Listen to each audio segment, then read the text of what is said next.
Welcome to the Bloomberg Markets Podcast. I'm Paul Sweeney, alongside my co-host, Matt Miller. Every business day, we bring you interviews from CEOs, market pros, and Bloomberg experts, along with essential market-moving news. Find the Bloomberg Markets Podcast on Apple Podcasts or wherever you listen to podcasts and at Bloomberg.com/podcast. Well, in the world of media, major piece of news coming out this morning. Rupert Murdoch is stepping down as chairman of the boards of Fox and News Corp following a nearly 7-decade career and will become chairman emeritus of each company. His son, Lachlan Murdoch, will become sole chairman of News Corp and continue as executive chair and chief executive officer of Fox, the company said. Succession. Big time succession in the real world. You need perspective on a story like this. There's only one person to go to, in my opinion, and that is Brian Stelter. He is the Walter Shorenstein Fellow at Harvard University. Most of our audience knows him as a former chief media correspondent at CNN. I also know him as a former media reporter at the New York Times, so he is the voice to go to. Brian, Rupert Murdoch defines media mogul. So pretty big move here today. It is, and in some ways it is surprising because Rupert Murdoch always said that he would never retire. That's what son Lachlan said about a decade ago as well. Lachlan was clearly being groomed to be the successor. That's been in place for a few years. Today just affirms and confirms that Lachlan is the chosen son. But all along, Lachlan had to share power with his father, and the idea was that Rupert would never retire. Well, today is the closest thing to a retirement that we're ever going to see from Rupert. His allies are calling it more of a semi-retirement. He is saying he'll be very involved, watching, reading, responding, giving feedback. But this is clearly a turning point moment for both News Corporation and Fox Corporation to have Rupert moving off the board as a chairman, moving into an emeritus role.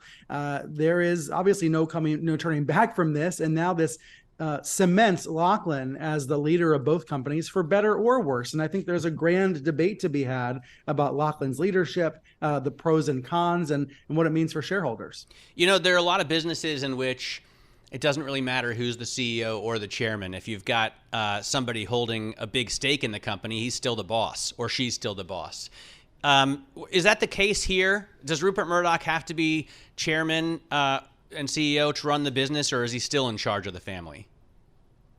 He's still in charge of the family, and he still controls the trust. And that is the part of this that is very much like HBO's Succession. The storyline on Succession is very much how it works in the Murdoch family. There are a bunch of votes of the trust. The trust controls both Fox and News Corp. And in the event of Rupert Murdoch's death, there will be a battle for control of both companies within the Murdoch family.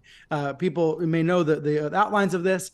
4 adult children, 2 of whom, James and Lachlan, have been warring, have been battling for years. Also 2 women, Elizabeth and Prudence.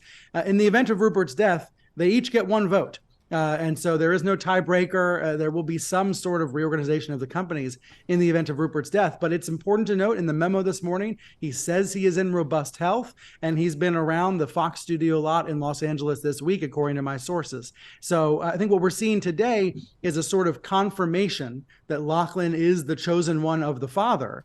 But that does not mean that there could not be any number of changes in the years to come. Brian, is there any reason to believe that with this news today that there could be any change in editorial view strategy at Fox? Right. I think that's one of the most interesting questions. And the initial answer is no, because Lachlan Murdoch is as conservative and in some ways more conservative than his father. They have many of the same political views. They both have some distaste for Donald Trump. Rupert Murdoch, much more critical of Trump than Lachlan has been, at least as far as we know. But both men, although critical of Trump, are definitely and defiantly conservative. I don't think we're going to see the brands change direction in a dramatic way. What we might see, and this is I think the question mark, and what I'm really curious about is, what will Lachlan Murdoch, maybe more free, not entirely freed of his father, but perhaps more free than he has been, does he have plans he'd like to put in place? Does he have business ventures or strategic shifts that he's not been able to pull off because of his dad? We know the general direction is the same, right? Toward streaming, toward getting Google and Facebook to pay for News Corp's properties. All of that will continue. But, are we going to see Lachlan emerge from his dad's shadow now? I think is an open question. How do you think when we look back on this, Brian, I know you've got so much history and experience with the Murdoch family and the News Corporation. How do you think Rupert goes down in history? Certainly, when I think about, the media moguls, Sumner Redstone, Ted Turner, a couple of others, John Malone, he's right there at the top of the mountain. Yes, in moving us from a broadcast to a cable and then a digital world, absolutely. There are some accomplishments that you have to give credit for. The creation of the Fox broadcast network. We wouldn't have The Simpsons, and Family Guy.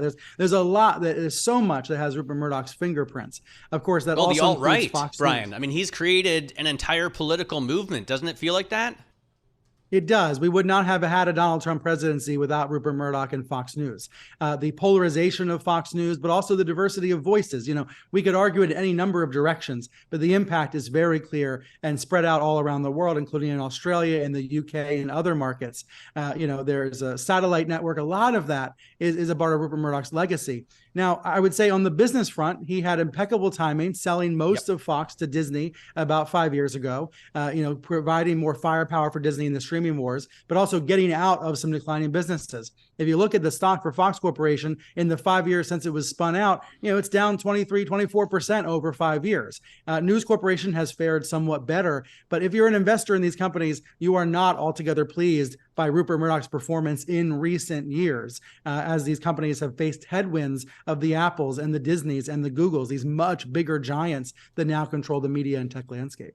And Brian, that kind of calls into question, again, a lot of folks say maybe Rupert was the smartest person in the room selling to Bob Iger when he did. What does Bob Iger and Disney do now? Because they've said, unlike Rupert, we're staying. We're going to try to evolve and compete in this new media world. How do you think that plays out for Bob Iger? Right. And to me, I think about it as a consumer. How attached am I to Disney as a consumer? How invested am I? How much do I have to spend to go to Disney World, Disneyland? How much do I have to pay for Disney Plus? And I think Disney has its hooks in consumers better than any of these other media companies. That's why when I look at this landscape, it's Disney and, of course, Netflix that would be the ones that I would be wanting to bet on. That said, the challenges are enormous. He is saddled by assets like the ABC television network that are no longer deemed desirable. And how he's going to navigate out of that, to me, it's a very treacherous 1-2 years ahead. To me, in 10 years, I'd still rather be Disney because they're still going to have their hooks in so many families that have to go meet Mickey Mouse. But in that short term is so murky. Is there a future, or what is the future for cable news, do you think? For cable news, well, Fox News is the strongest of the pack. All of these companies are facing secular challenges. We know about the headwinds, but Fox News, for all of its faults, and I believe there are many, it has a captive and loyal audience almost like anything else in television or in media. And I do see some challenges around the edges. Tucker Carlson's firing did cause a ratings drop, but most of those viewers have actually come back to Fox News. Yep. So if you were betting on a cable channel out there, you'd probably be betting on Fox News. Again, for better or worse, right now they're getting ready for their next GOP debate. The Republican Party gave Fox the first 2 debates, not Newsmax, not Rumble, not some far-right internet stream.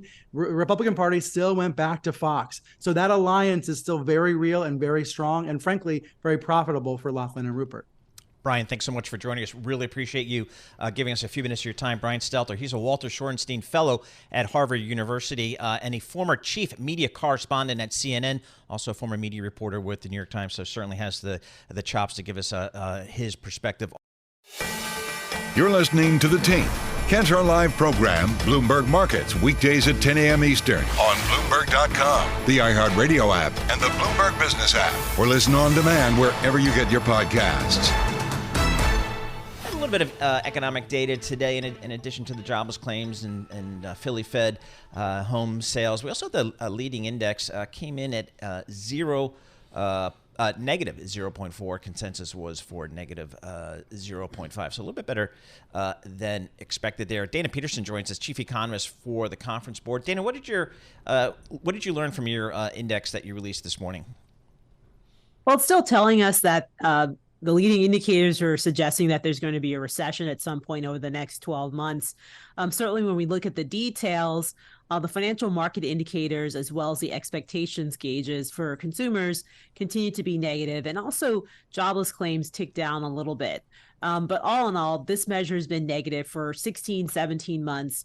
And it's continuing to tell us the same exact story. Is it, I mean, it's been telling us the same story, but the economy's pretty good shape here. How do we kind of put those two together? Sure. I think the thing is that within that measure, you don't really have services embedded, and you don't have all the labor market indicators in there. We do have labor market indicators in the current economic conditions measure, and that has continued to say that everything's okay. And that's because we continue to see positive payroll gains and real incomes are rising year on year, especially as inflation comes off. And so that's really the current situation. But again, we're trying to look ahead. And when we look at what's going to be facing the consumer and businesses going forward, we're looking at very elevated interest rates for longer. Certainly the Fed indicated that it's not going to cut interest rates that much next year. Maybe they have one more hike this year, but then only 2 cuts next year. And we're also looking at a situation where consumers are going to have to pay down their debts, and those debts are going to be much more expensive going forward, including having to pay for student loans. So all of these things are going to coalesce into an economy that we think is going to be slower and potentially experiencing a short and shallow recession. How is the consumer looking? And I know Tom always points out the bifurcation, and that is, definitely a thing. If you're the CEO of an automaker, you're getting $25 million a year. So the consumer, from that consumer looks great. But if you're one of the UAW workers, not so much. We start to see a buildup in credit card debt. We start to see more and more delinquencies we're hearing in terms of credit card and auto loans. As you point out, student loans need to be repaid again. So that debt pile that's getting more expensive is also growing, right? It is. When we look at consumer credit card debt, it's back to where we were on the trend before the pandemic. And you're absolutely right. Delinquencies are rising. They're back where we were in 2019. So all the gains have been wiped out. And when we look at charge-offs, especially by banks that are not in the top 100 ranks, those charge-offs are very elevated and even above where we were back in 2019. So we're looking at a situation where the consumer is coming under pressure. Folks are using credit cards to finance their spending, and it certainly isn't coming into a very good picture, we think. How about the labor market here as it relates to this economy? We had the initial jobless claims once again come in, better than expected, better than last month at 201,000. It's this labor market, despite all the doom and gloom out there, to the extent there is still resilient. Well, I think you need to look at the labor market 3 different ways. So yes, you do have some companies that are still hiring, and those are mostly the companies where they need people to show up to work, such as healthcare, restaurants, hotels, even public administration. And so we're definitely seeing job gains there, but those gains are getting smaller and smaller and smaller. And then on the other end of the spectrum, you do have layoffs, and those are mainly companies that did very well during the pandemic and not so much this now past the pandemic, certainly tech, finance, transportation, warehousing. But you still have a large group of companies that are hoarding workers. And the reason why is they don't want to have to let everybody go, especially if they think that the downturn is going to be short, it's going to be mild. But we are seeing them cut back on hours. Hours are back down to where they were pre-pandemic after a surge. And certainly wage growth isn't as aggressive as it used to be. And we're seeing companies pull down job ads, and there's less quitting. So there's definitely cooling in the labor market occurring. Yeah, it does seem like the strength is a bit deceptive, but I keep thinking that, and then we keep getting these amazing data points. Or much better than expected data points. At what point does that turn around? Well, I mean, the data that I'm looking at seems to be mixed. Certainly when we look at retail sales, they were negative in terms of month-on-month gains in real terms after adjusting for inflation. When we look at payrolls, yes, 187 was very good, and in most years that'd be great, but we saw pretty significant downward revisions to prior months. And when you start seeing downward revisions to payrolls, it creates a trend, and you have this downward momentum in general. So I think that, and also when we look at inflation, headline is going in the wrong direction. Hence, the Fed signaled we're not done with interest rate hikes. And certainly there's concerns that the Fed will raise interest rates so much and that the cumulative tightening is going to weigh on the economy and cause a more disastrous situation. So I think we need to parse the data very carefully. Yes, there's some things that are surprising to the upside or slightly better, but even our own leading indicators, even though it wasn't minus a half, it was still minus 0.4. It's still negative. So I think we need to look closely at the data and see that, yes, the U.S. economy is slowing in line with what the Fed wants regarding its monetary policy tightening. So again, so just to be clear, Dana, are you guys at the conference board saying maybe a shallow recession next year is possible, likely? Yeah, so that's our call. Yes, we do expect recession. We keep having to push it out because consumers have been spending. But again, a lot of that's using debt. But yes, we do have a recession call for the first half of next year. Again, not very long, not very deep, and we'll get out of it pretty quickly. And then hopefully we get straight back to zero interest rate policy as quickly as we can, right? Exactly. That's when life is good. Dana Peterson, thanks so much for joining us. Dana Peterson, Chief Economist for the Conference Board. You're listening to The Tape. Catch our live program, Bloomberg Markets, weekdays at 10 a.m. Eastern on Bloomberg Radio, the TuneIn app, Bloomberg.com, and the Bloomberg Business app. You can also listen live on Amazon Alexa from our flagship New York station. Just say, Alexa, play Bloomberg 1130. Barry Ritholtz joins us. He's the host of Masters in Business on Bloomberg Radio. He's also the Chairman and Chief Investment Officer of Ritholtz Wealth Management. Barry, your Federal Reserve stayed put yesterday, but still talking tough, aren't they?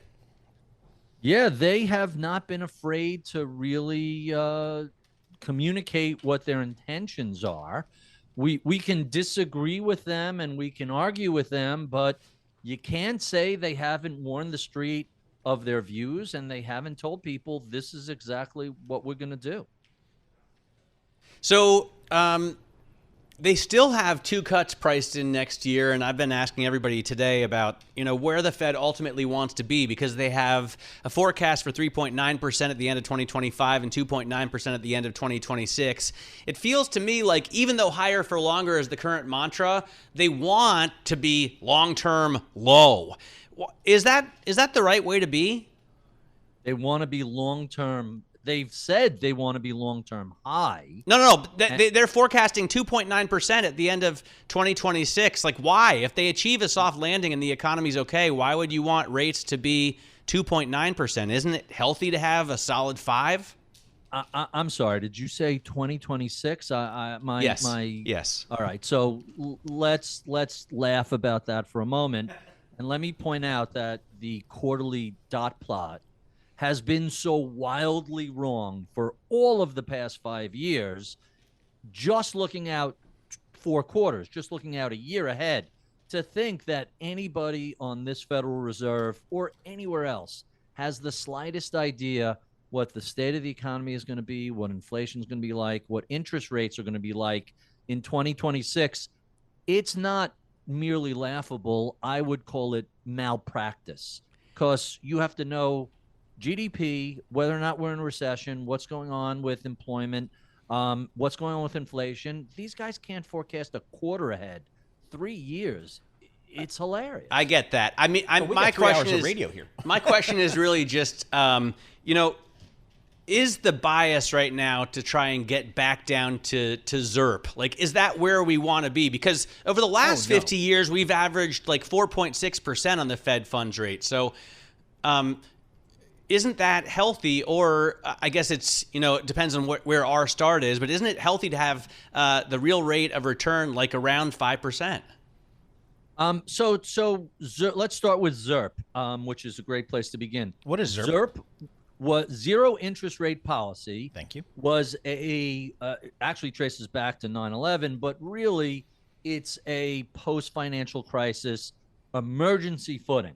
So if the Fed is at zero, your assumption should be, hey, something is either systemically wrong with the financial system, or we're in the midst of a really, really bad crisis or recession.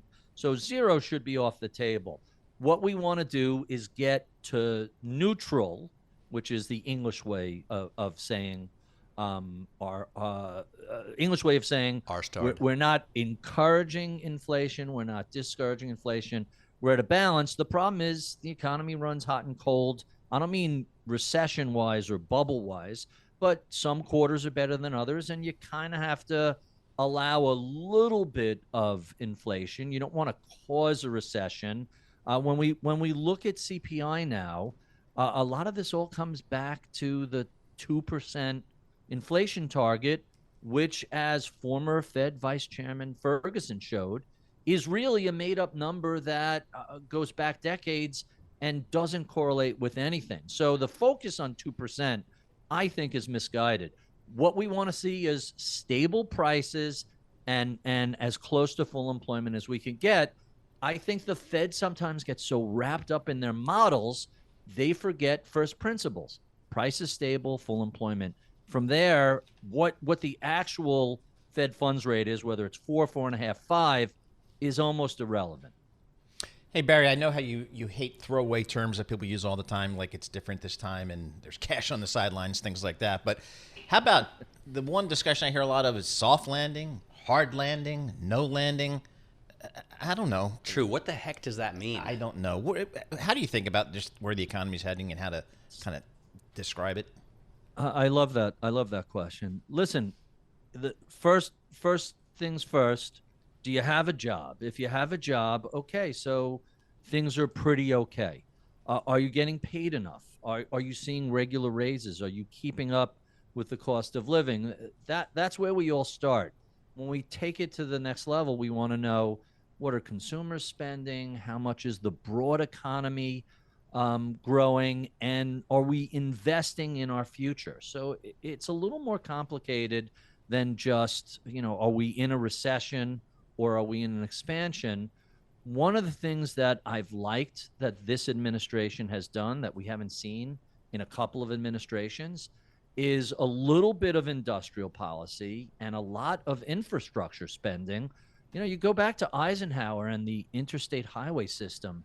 That was an economic boom that we built on that lasted decades. The same thing with the Kennedy administration and NASA and space exploration. That led to amazing technologies, everything from microwaves to semiconductors. Very often the private sector can't make a commitment to invest in R&D that doesn't have a return for decades. Only Uncle Sam can do that. I'm glad to see we've sort of moved a little bit back in that direction, because just think about the benefits of big, bold policy initiatives and how they've manifested in a robust economy. So to me, soft landing, hard landing, is the economy expanding? Are people working? Are they able to pay their bills? Are they out spending and enjoying life? As long as that trend continues, we're great. Occasionally there's a recession. That's the nature of things. You just don't want it to be too severe and too damaging. Isn't AI another huge impetus for economic growth? 100%. Yeah. I've been playing with a software product called Perplexity, and I've been using it to every time I have a new guest on Masters in Business, I use it as a way to double check and make sure I didn't miss anything. And you'd be surprised how often AI is going to find stuff that my researcher and myself just Googling the history of somebody's career misses. And the fascinating thing is this product continues to get better. Every one of these AI models continues to improve. And I think what we're looking at now is twice as good as it was a month ago. But I can't even guess where these things are going to be a year or a decade from now. They're just getting better and better. This is on the same level as the internet. This is going to be a productivity boom. Absolutely, 100%. All right, Barry, thanks so much for joining us. As always, Barry Ritholtz, host of Masters in Business on Bloomberg Radio. You're listening to The Team. Catch our live program, Bloomberg Markets, weekdays at 10 a.m. Eastern on Bloomberg.com, the iHeart Radio app, and the Bloomberg Business app, or listen on demand wherever you get your podcasts. All right, we had the Bank of England today hold interest rates steady. still there's concern there, and even more so in the continent. Dude, so about much. a You had recession. this the Swiss central bank holding rates steady. We were expecting a raise there. You had the Okay, so if I go ECB skiing there this winter, what's the that ECB mean? coming out and saying, well, Stornaris has said they've reached a peak in rates, and the next move is likely a cut. So, All right, yeah, let's looks break like it a turning down. point. Let's break it down. Jay Hatfield, he's a CEO, founder, and portfolio manager at Infrastructure Capital Advisors. Jay, what do you make of the economy over there in Europe, given what we're seeing from some of these central banks? Thanks, Paul and Matt, for having me on. So as we discussed last time I was on, we're laser focused on Europe, and really what gave rise to that was this huge global bond meltdown. And so we started to study the global monetary base and noticed the ECB had shrunk it by 500 billion, and overall it's dropped by 3%, which we think is a critical indicator of both inflation and growth. And then we started digging in, and I'd recommend you sent your ECO default to the Eurozone. If you have a terminal, which you should, but to track Europe, because it's more difficult from the US. And if you look at that data since I was on last, it's really horrific. It might melt your face, so be careful when you look at it. So Germany, both retail sales and industrial, dropped by 0.8%, which doesn't sound like that much, but that's for 1 month, just July. German GDP was, for the end of the second quarter, it was down 0.6 year over year. Italy, industrial production was down 0.7. So it looks like particularly those two countries are in an absolute free fall. Now we'll know better, so that's why I would set your default when we get the August data to see if that validates July. But if this is happening in the US, this would be all we're talking about. Well, I mean, I'm looking at the ECFC, the economic forecast, and for the Eurozone, I don't see a recession out there in forecasts, but you think there is real risk? Well, I think that's the ECB's forecast, and they have a little bit in common with our Fed in that they may not be the greatest forecasters ever created. So we just look at the real-time data, and like I said, if U.S. retail sales are down 0.8 and industrial is down 0.8, like we would say, oh my God, this is horrific. So I just would urge everybody to look at not just that data, but also the monetary base, and really look at how Italy responded to that hike. They were just excoriated, the ECB, for good reason, because they're going into a significant recession. So we think this is the key risk, but on the other hand, that could be very bullish for the US, because if Europe starts to go into a recession, then global rates should calm down. And that's really, I would argue, the key overhang on today's market is just we have a big global sell-off in bonds. So if Europe is going through a recession, how are you positioning for that? Well, we do, as you know, we're always cautious in August and September and early October. So we do think, we're sort of fortunate in that we have conservative dividend type stocks, defensive dividend stocks, preferred stocks, MLPs, and large cap dividends. And they've all outperformed the market during this time, which makes sense because they have lower betas and they're more defensive. And even within those portfolios, we've positioned them to be more defensive. For instance, with preferreds, we actually benefit in our main fund, PFFA, because we have fixed to floating 52%. So longer for higher is actually good for that, the income of that fund. So we think it's a good time to either be in those type of stocks or it's okay to be in cash. Although we're sticking for now to our 4,300 to 4,600 call on the S&P. If rates keep selling off, then we could easily get to 4,200. But we do think that this global growth story declining is going to get out there. Tomorrow is the European PMI, and we think that'll be weak, although it is really Germany and Italy and the UK that are the weakest. So there are other parts of Europe that are okay. So we continue to see dollar strength right now. The Bloomberg Dollar Index, that's the way I track it, is at 1256. I saw it this morning right around 1260, which is punchy. I walked in, Paul commented, wow, gold's taking another chin, and that's part of that trade, obviously. Does that continue? Do we see euro parity? Do we see Japanese yen at 150? And then do we start to see intervention? Well, if our scenario plays out, absolutely. So we think the U.S. is resilient because of the resilient auto sector and housing, which usually crack during recession. In fact, we have some new data. The average recession, you have a 13.4% decline in investment, but consumption is flat. Normally grows at 3.3, so it comes down, but it's really the driver of recession is investment. So if we're right about the US that we're resilient and Europe is plunging, then that trend should continue. And that is bearish for commodities. And one reason why we think oil will cool down, because it's really not just rallied, it's rallied plus another 5% because the dollar's appreciated. So that's a headwind and would validate our $75 to $95 range on oil, which would be bullish for inflation. So, but we do think the dollar will continue if we're correct about the US economy dramatically outperforming China and Europe.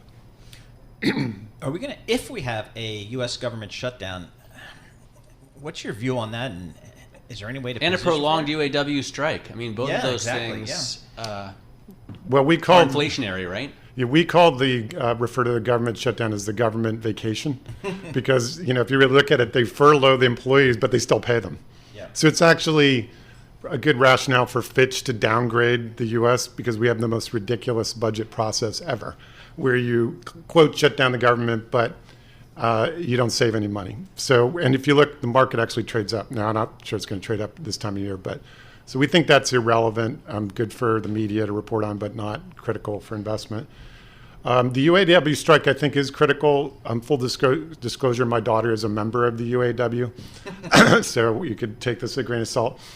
She's in the Berkeley division of the UAW, so she's covered by them. But we do think that autos, we don't really believe in persistent inflation, except for auto services. If you look at auto services, they are ridiculously high, like 19% on insurance, 15% on repair. Hasn't even started coming down. So if we have the strike, that's just going to get extended out, and that may give the Fed more reason to not cut rates or pause. So I would focus more on that. I don't think it's a big issue for the overall economy, because to some degree, if you have less inventories on these sort of wildcat strikes, then you have less chance of massive layoffs because we have a shortage. Let's rip up the script for a second. There you go. I mean, she's in the Berkeley unit of the UAW. So it's the United Auto Workers Union. And I mean, having seen Oppenheimer recently, I know that these places of higher education get very involved with unions. Mm-hmm. She's clearly not putting cars together at Berkeley. What does she do? I'm very proud of her, and I think it's a good backup career to move to Detroit and assemble cars. But the teachers, the TAs are members of the UAW, which I find fascinating. Yeah, and they me already too. had a successable strike. So I indirectly benefited from that because they had a pretty substantial pay raise. I don't think they're going to do any wildcat strikes, but they're definitely getting emails and they're supporting their brethren in Detroit. I had no idea. Yeah. Well, you better unionize those TAs because sometimes the professors. Yeah, but in the United Auto Workers, surely there's a teachers union. Yeah, exactly. But the UAW is good on these strikes things. I mean, they know what they're doing. Well, the last couple of presidents of the UAW are in prison. Yes. So they weren't very good. They weren't very good at that, right? All right, Jay. Thanks so much for joining us, Jay Hatfield, CEO, founder, and portfolio manager, Infrastructure Capital Management. Looking at these markets, again, kind of taking a breather here, no question about it. The S&P 500 off 1.1%, and the NASDAQ off 1.3%. So definitely some concern out there. And on the yields, 2 years off 3%, 5.15% on your 2-year Treasury yield. That seems pretty attractive.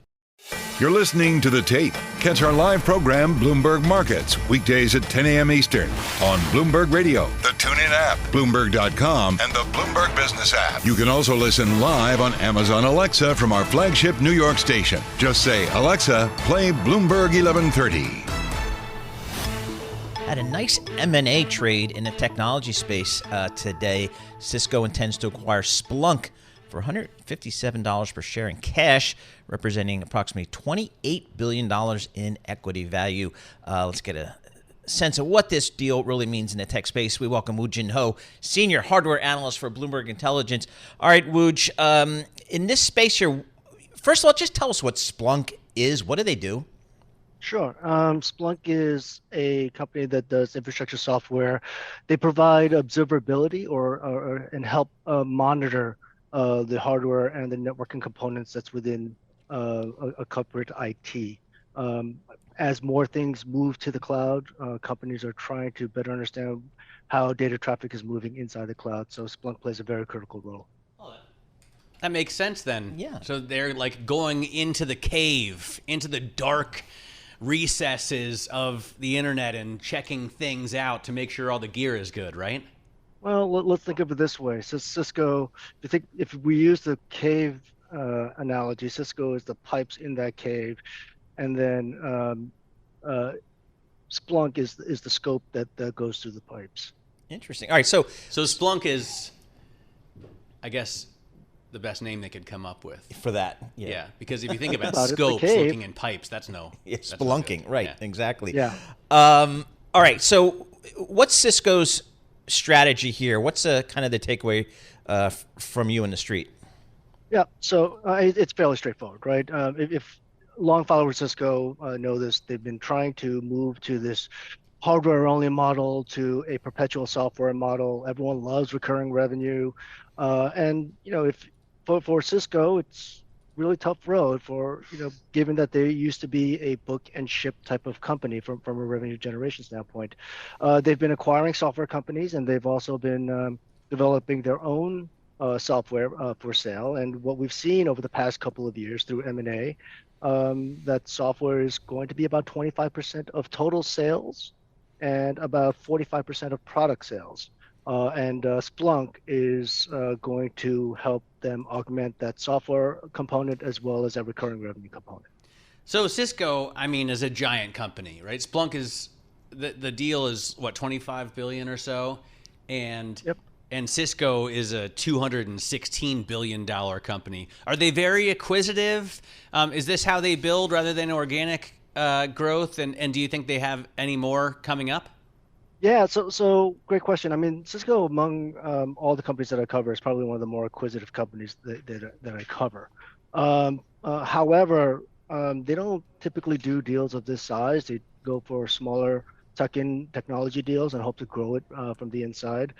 28 billion is the largest deal that they've ever done, and it's going to drain all of that excess cash that they have, but given that they do generate about $15 billion in cash flow annually, they really should be able to do more deals if they want to. But I think large deals going forward are going to be off the table for the time being.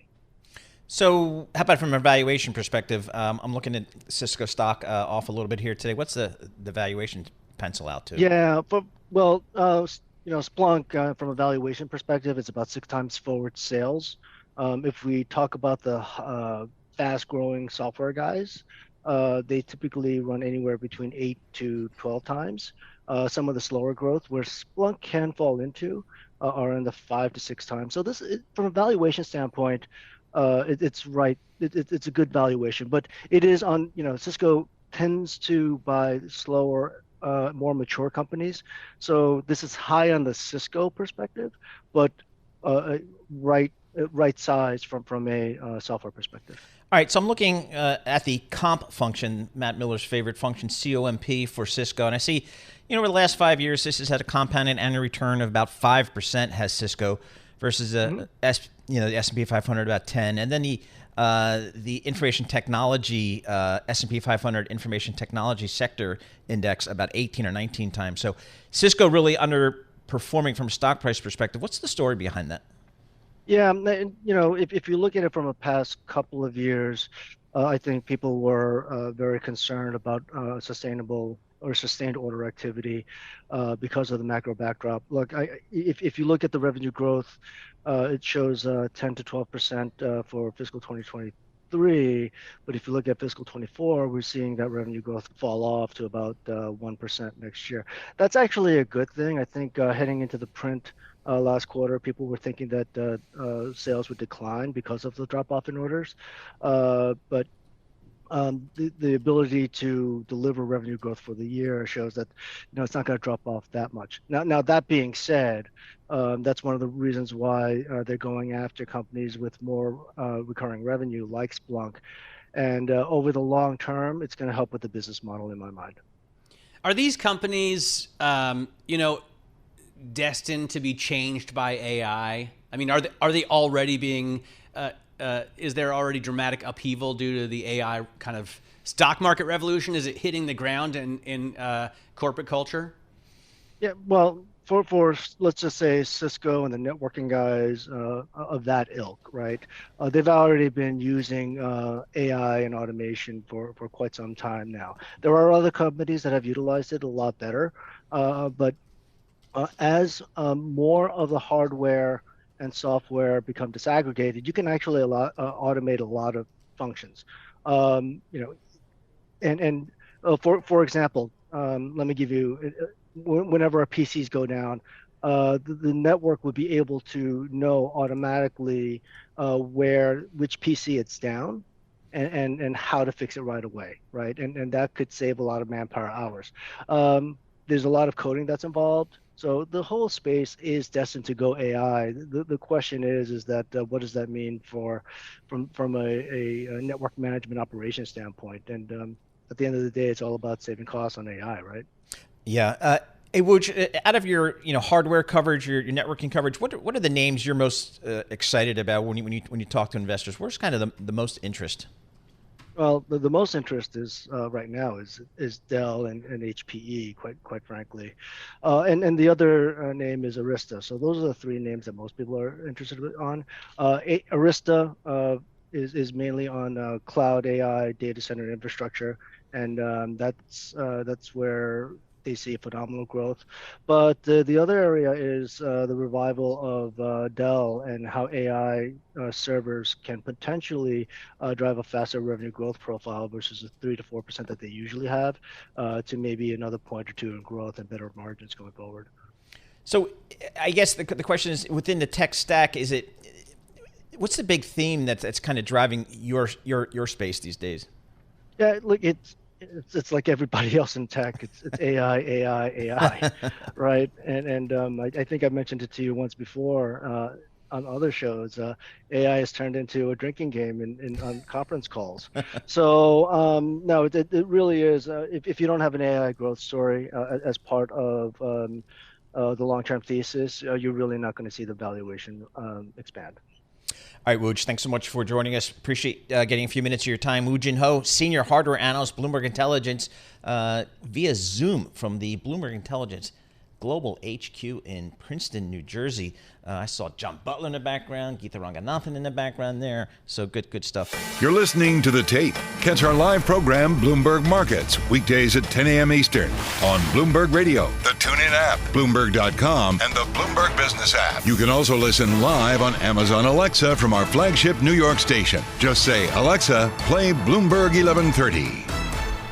Big news in the world of media. I mean, really big news. When you think about media moguls, there's a bunch of them. Sumner Redstone, John Malone. I mean, you think about Ted Turner, but certainly at the absolute top of that list, you got to put Rupert Murdoch. And it was announced by the company today that he was stepping down from his role as chairman at Fox and News Corporations. We want to get some perspective on that, and nobody better than Laura Martin. She's a senior media analyst at Needham. She's covered this industry, this company, and this man for decades.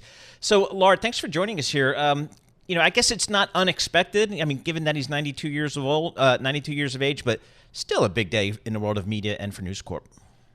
I agree with you 100%. I think you and I both, Paul, thought that Sumner Redstone would outlive this guy, but it just wasn't true in the end. You're right. It was like Paramount versus Fox. I guess Fox won. But yeah, I think Wall Street's been expecting this guy to step down for the last decade, and here he is finally stepping down at 92. It's unclear how heavy a hand he's had in the business of the company for the last 4 years. So I don't know how much will actually change with him stepping down, but certainly the last of an era. I think John Malone's the only one left that's sort of still on the board of Warner Brothers, of that old guard. I don't know if that's a positive or a negative, but it's certainly about time for changing of the guard. Yeah, absolutely. And, Rupert Murdoch and the original News Corporation, now split into Fox and others, certainly had a huge impact in Australia initially, where he initially started the company, and then in Europe, particularly in the UK, and then ultimately here in the United States. Talk to us about kind of the legacy you think Rupert Murdoch has in the world of kind of global media. I think remember, he invented that fourth network. Everybody said a fourth network wouldn't work at Fox. And so he created a fourth network, proved it could be done with the help of Barry Diller and Michael Eisner. And I think he proved to the world that remember, he only had primetime programming. He didn't have all full day programming, and primetime was 1 hour less. He really innovated. Fox News, huge innovation. When you and I were covering these companies, Paul, together, remember, he paid, everyone thought he was crazy. He paid $1 a month to get Fox News carried on Comcast because they didn't need another news program. They had CNN. And he built that. I think he paid him for 5 years, and it became, by buying that shelf space on cable television, which at the time was sort of shelf capacity constrained before they did their new build outs for modems. He basically made Fox News, he put them on the shelf, and now it became probably the number one news for the last decade. It's become the number one news ratings channel. So thank goodness the linear bundle has Fox News, but Rupert paid to get it on. And so really, he innovated a lot in media. He really sort of changed how we see media today, was in large part influenced by Rupert Murdoch's decisions early on in the ecosystem. Yeah, absolutely. And then about 5 years ago, Laura, he sold the majority of his company to to Walt Disney Company, and I guess in hindsight, that's a pretty smart move. How do you think that deal is going to be remembered? Yeah, good question. I mean, he basically doubled down on the linear TV ecosystem, and he sold all of his streaming rights and all of his and he gave it to the Walt Disney Company. 70 billion is what he sold it for. It's unclear. Maybe that deal looks expensive today, but is that Disney mismanaging it, or is that really the value? I do think it's worth more. Those assets are worth more in the hands of the Walt Disney Company than they would have been in the hands of Fox alone. I think that, to me, is clear. But the linear TV ecosystem is maybe more troubled than I think he knew, even at the time. I think it will go down in history that Time Warner sold out at the peak, right? That Mucus sold out at the peak, and that's the brilliant move. I think it's a little less clear yet on Fox whether he sold out at the right price, too early or too late. Do you think there might be any change in strategy at the Fox or any of the companies now that he's stepped down officially as chairman? Do you think there'll be any change in strategy there? I do. I think youngsters are a little more inclusive, a little less pointy. I think some of this Fox News controversy is much more likely to come back to, my opinion, back to moderate with youngsters running it without Rupert's sort of sharp edge, because I think, Rupert at 92 probably had a different view of, entertainment versus news. I think Rupert always thought he was making entertainment, not news. And I think Fox News has been criticized for that. I wouldn't be surprised to see the son, who's younger, bring it back more towards news and less about entertainment. Laura, I know you were, at the Walt Disney, had an investor day a couple days earlier this week here. What were your takeaways there? Because one could argue, Bob Iger, boy, this is as tough as it's ever been to run a media company. I agree. I think the skill that people underestimate that Bob Iger has, like he said twice, I'm going to quiet the noise. I think that is Bob Iger's core value skill, which is he put back the organization so content is first. He's going to quiet the noise with DeSantis. He's going to quiet the noise with regulators and all the local communities. He has 170,000 park employees. He's going to quiet the noise, and he says, we're going back. Our job is to entertain, not to be issues focused. So that's an easier task, and it's safer for the Walt Disney Company. So I think he's going to go back and create sort of this cone of silence that lets creative people do creative things. And I think the reason that the Disney content has been so poorly received at box office is because of all the noise. And he's going to go back and say, look, our job is to entertain. Let's keep our eye on the ball, and let's make great stories that have nothing to do with the issues surrounding us in the real world. And I think that's good for content creation. How do you think, was there any, I guess, to what extent did they frame the whole move towards streaming? I know this was an investor event focused on the theme parks, but obviously the big issue for Disney and for all the media companies is how they're going to effectively evolve into streamers. What's the current thinking at Disney? So, Paul, it was so interesting. I mean, and that was if you've been in the audience with me, that was one of the big silences. They did not mention streaming. They did have the ESPN CEO on stage, and that has to do with streaming because he's eventually going to launch a core ESPN app, but totally unclear on timing. The things he was saying he wants to integrate into this app sound to me like they're going to take 3 years to execute, which just doesn't even mean it's in an investment timeframe. So really a lot of silence around the strikes, around the streaming business, around the linear TV economics, which was super top of mind because of the charter deal resolution. Really, real silences on that. The main focus was they're going to double CapEx to $60 billion over the next 10 years, and they're going to sink it into parks and cruise ships and Disney vacation villages, and they're going to try some management contracts out here in Palm Springs near me. So that was really, I would say, 3 hours of the total 5-hour day, and then there was an hour of Q&A and an hour of ESPN, the core app launch and what it's going to entail, but they didn't talk pricing and they didn't talk timing, and that was the only time they touched streaming at all. Interesting.